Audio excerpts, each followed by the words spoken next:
full video, welding fabrication video on repairing a cast aluminum, whatever you want to call it. It's, I think, a chainsaw or demo saw housing, cast aluminum, and there's a lot of cracks in here.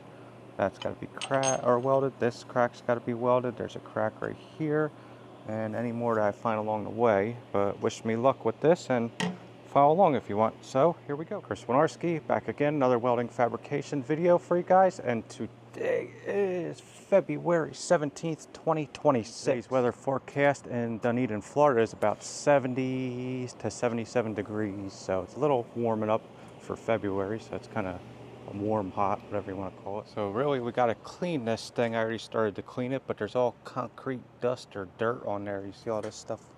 Probably hard for you to see, but it's all white dust. I think it's concrete or something. I think this was a concrete saw, but cleaned it up already a little bit.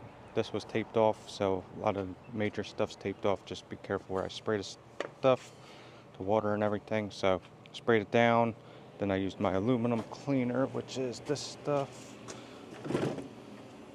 Star Bright aluminum cleaner restorer. Works pretty good. And that little thing right there, sprayed it down, let it sit for a minute, scrubbed it as much as I can, washed it off. Now I might just do it once or twice more, and I got this other little part to do too.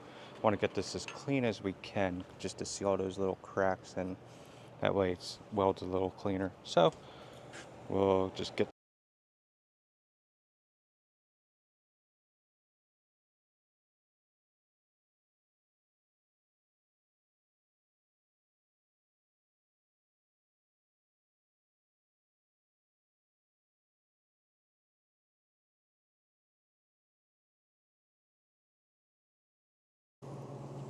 Alright, hopefully we got it pretty clean. Good enough for now. I think we're pretty good. So let this dry off for a minute, and we'll bring it inside and start beveling it and trying to work on it. And then we got this pretty clean. Back to it. So here we go. This is our cast aluminum project, and I had to clean it first. I think it was a demo saw, because here's like all concrete and or a chainsaw or something, but it was all pretty dirty up there all over here, so I had it taped off. I was careful where I washed it, and you'll see that in a second. And we washed it. Now we're back and we're ready to start fitting it up and start tacking. I'm going to bevel it when I weld it, but first I'm going to put it in right there, get some tacks on it, tack in a couple of spots, and then I'll groove it out with a carbide burr, those things, and then we'll try filling it up. Even though it is really thin, this stuff, where I could probably punch right through it, but I'll still put a little groove in it if I can. So we'll tack it up in place, and then we'll groove it out, and then we'll start welding it. So here we go. Get the welder set up.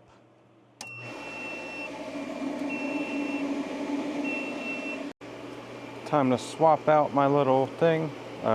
Headband, it's getting a little dirty. Got the woolly boy. This would have been good for when it was a little colder, but probably should wash that back one too. Always good to clean your helmet every once in a while.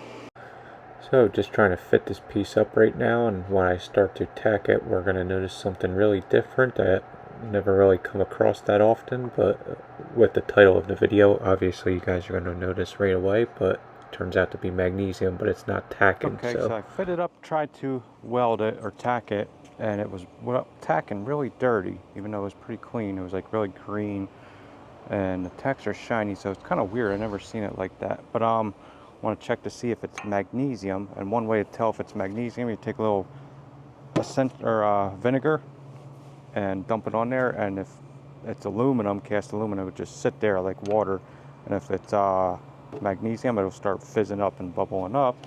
So let's see, I cooled it down, and oh, it's definitely magnesium. You see that chemical reaction right there? That's magnesium. So I don't think we're going to be welding it unless we get a right rod, but that's one way to tell. So good thing I checked with that instead of trying to tackle this thing.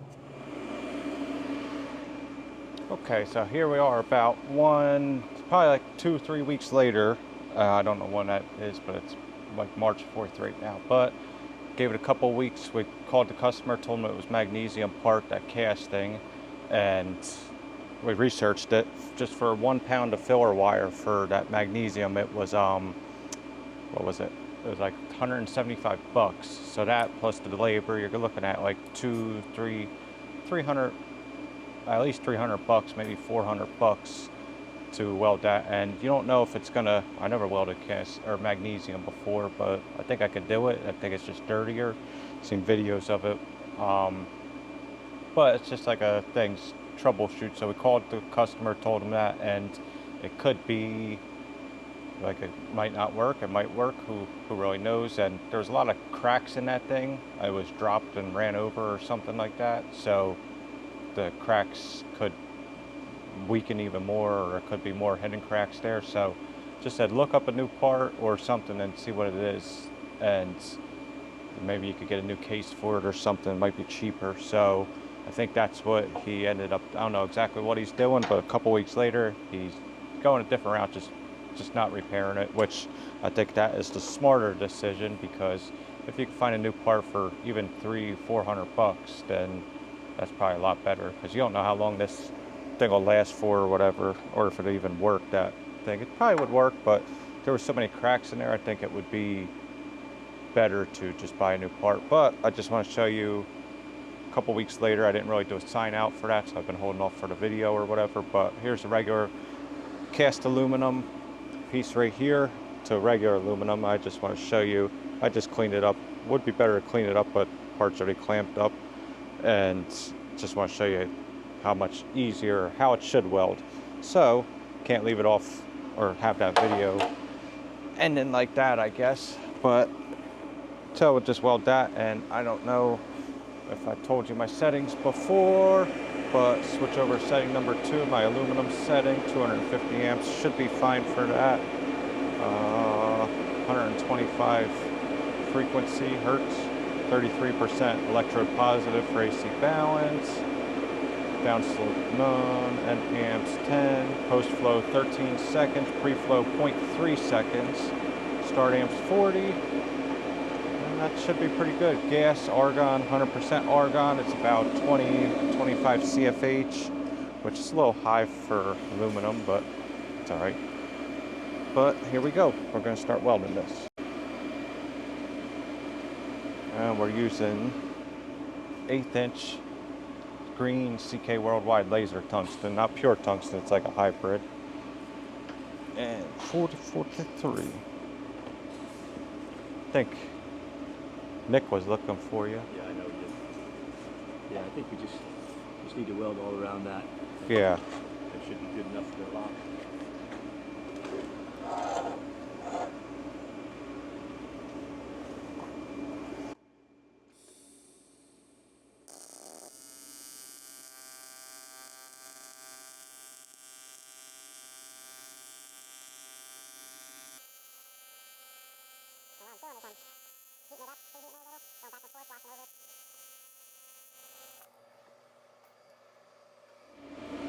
Basically what I do is I take the torch and wash back and forth a little bit, heat that up, because I would rather have my aluminum or cast aluminum a little preheated.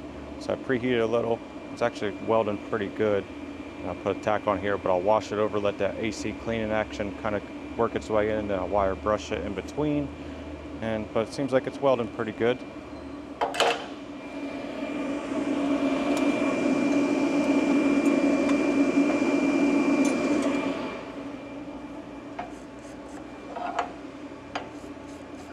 Usually it gets pretty dirty when you're doing that, but worked pretty good.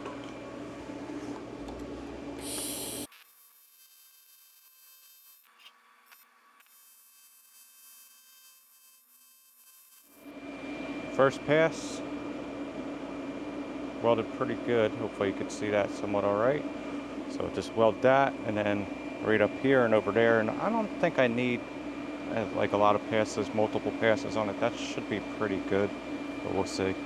And see all that smoke coming off this? I think this was in the salt water or something, or outside in the elements. So that's why I didn't think it was going to weld too good, but it's actually welding pretty decently. But take a fan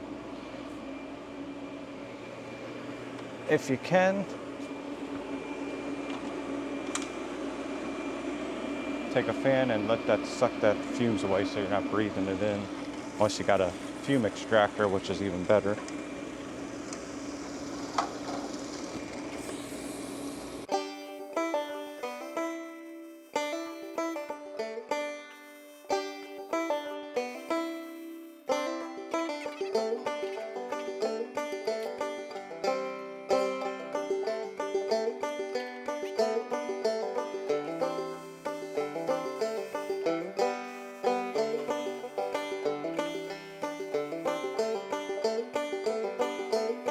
I want to show you guys something too. I forgot to clean up right up there. Well, the part was already clamped up for me. Gerald, he made this, so he just had it clamped up. But I would have probably cleaned that whole part. I just cleaned that and that what I could get to. But see, I didn't clean that up, so that could give you a problem. But there was enough cleans that didn't get in my way. So now just wire brush that if you can, because all that porosity is going to get in your weld.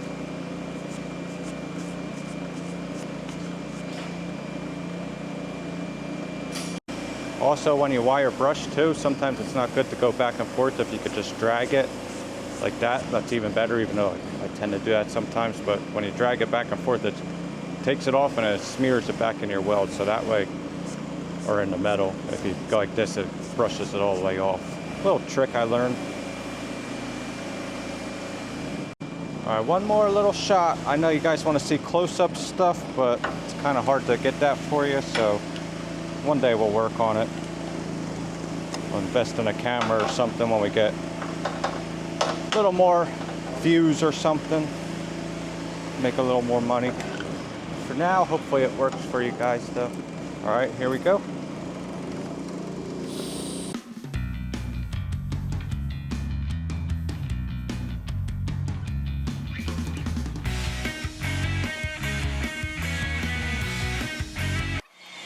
So that's your little